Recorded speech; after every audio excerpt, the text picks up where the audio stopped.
So all this being said, I think I could stretch it for maybe 3 months. And so I was like, okay, what do I do now? And at this point, I think I'll tie it into some more of the mental health side of things. So being on the medication allowed me to somewhat have a less extreme, cycles through things. So I could sort of participate in society monetarily, in a job in a more traditional manner. And the big advantage to this was it allowed me to do therapy and things like that on a regular basis. And to be honest, the therapy I started with, bless my therapist's heart, she was great, but it wasn't amazingly helpful. But what came out of it that was amazingly helpful was just having support, someone to talk to and be supportive and actually listen to me and be like, oh yeah, I understand everyone's body is different. Your experience is not the same as everyone else's. And having that confirmation on a continual basis was huge for me. It was like, okay, all right. It's not about willpower, It's not about the self-help stuff. It's about it's just who I am. And this was really a fundamental shift in the way I was thinking. It was like, okay, I used to think there's something wrong with me all the time. Like other people are just like me, but they can do more than me. They can do things more regularly than me. And now it was like, oh, okay, everyone's experience is different. Everyone has different capabilities. And I probably have capabilities other people don't have, but I clearly don't have some of these capabilities around fitting into the capitalist cog in the machine, be a programmer like that, be an employee at a company like that doesn't work for me. I was finally starting to acknowledge like, hey, it's not something with me that I'm doing wrong. It's just who I am. It's something unique about me. And I learned through this, everyone's unique. Everyone has their own experiences. And I also learned through going to like support groups and stuff that I wasn't alone. And that was huge too. It was like, not like everyone's story is different. And so I'm sure, people listening to this, I definitely don't mean to be like, oh, I'm unique and you guys are all like, if you're able to do this and do your regular job, you're all the same. No, I've learned that everyone has struggles, and a lot of people have struggles with depression. Even if they are able to reach this sort of baseline at a job that I really wasn't able to do, that doesn't mean that they don't have struggles. And yeah, so anyways, that being said, this was eye-opening for me. And this ties into what I did next. And so I was like, okay, I have maybe 3 months of living expenses. And unlike the time I dropped out of college to create my first app where I didn't pay rent for 6 months, I had much higher rent this time. It was like $1,700 a month. That's what it's like living in the Bay Area. I was pretty sure this landlord wasn't going to let me not pay for 6 months or something like that. They were going to be much more traditional and, hey, you haven't paid your rent, you have to leave type of thing. So I was feeling like I was staring down the barrel of, I got 3 months to not just get something, but have more money in my bank account. Because anytime, even if you get a job, it takes time for that, money to actually, you don't get money the day you start. And so I was essentially looking at, okay, within 2 months, I need something. And it was like, all right, initially the thought was, all right, I guess I got to go do this whole interview gauntlet. And that was I was just like, I don't know how I'm going to do this. Like, maybe I'll get something in 2 months, but like, how do I know? What if it takes me 8 months? I can't take out more credit card debt. I've filled up my credit cards years ago. I don't have any other options. Like, if it takes more than 2 months, I'm done. Like, what do I do? You know? So that was hard. It's just this, you're staring down this and you're like, I don't know. I don't have any other options. What do I do? And this is when I started thinking more about what I had been learning about myself and through the therapy and stuff. And that was, I need to find something that works for me.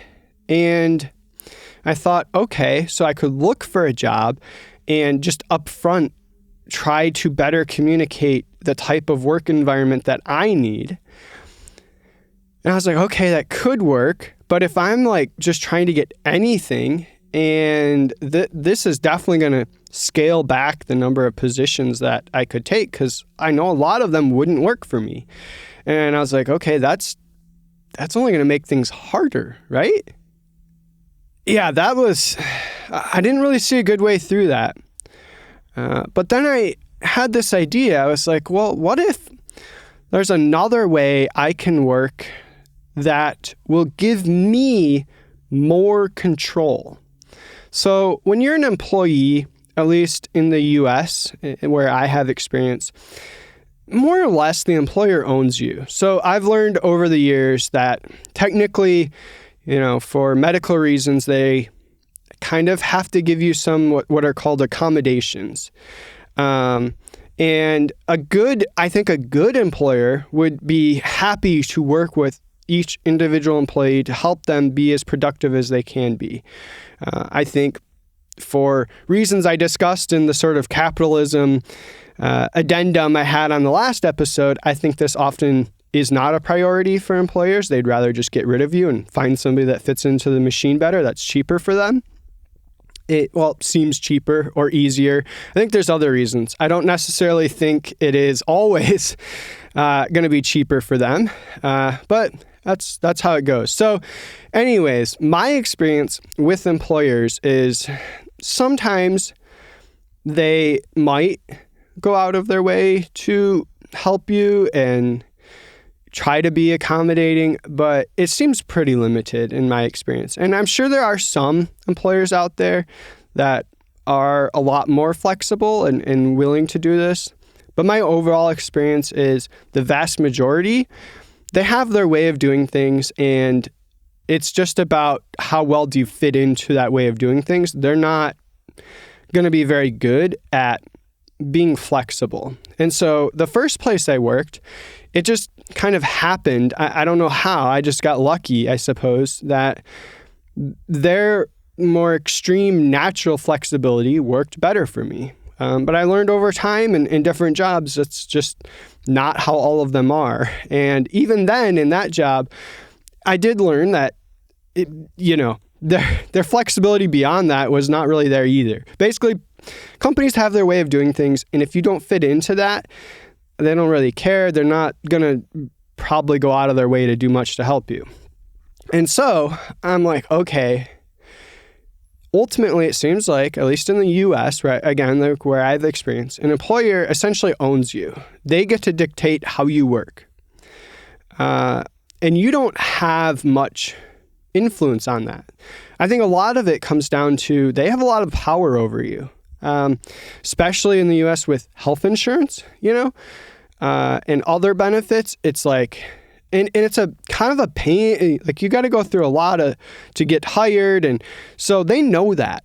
And part of the power that they exercise over you is they dictate how you work, the work environment. You're working in an open office. It doesn't matter if that doesn't work for you.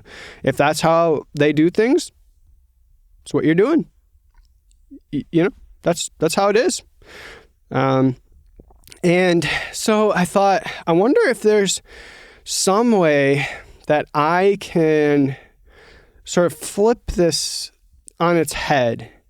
If there's a job or a way of working that gives me more control and more power over my work, because I realized if I had that, I could create the type of work environment that allowed me to be as productive as I could be. And so some of you may have guessed where I'm heading with this, but if you haven't, I started thinking about doing contract work instead of being an employee. So this was, in hindsight, super kind of, I don't know if I'd call it brilliant. It's not like people haven't thought of this before, but pretty big idea in my head. And, but it was also like, wow, I haven't done contract work before. I don't, how long is it going to take for me to find contract work? I don't know. Can you do that in 2 months? There was a lot of things I didn't know, a lot of questions I had. I honestly didn't know anything about it. But what it did seem like was, if I am doing contract work, I can dictate to the client the way in which I am going to work. And if they value my services, then, and my output, then it shouldn't matter so much. And I think this is the big difference between being an employee, being a contractor. I know contractors that don't necessarily have this mentality. They have more of I'm an employee mentality.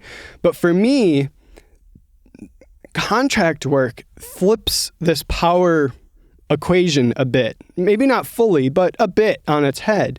So what I eventually found was that doing contract work, it's a lot more about your ultimate productivity, what you do.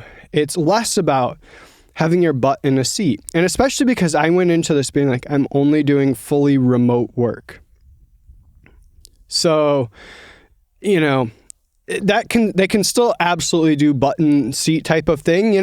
Are you on Slack? Is that green button lit up between these hours or whatever? That's absolutely still a thing. But I was like, no, I'm going into this and I have no idea if this is going to work. I have 2 months to figure this out, but I am going to try to go into this with the attitude of, I will give you what you need and I will be accommodating to your work style. But ultimately, if you want my services, you're also going to be accommodating to the way that I work.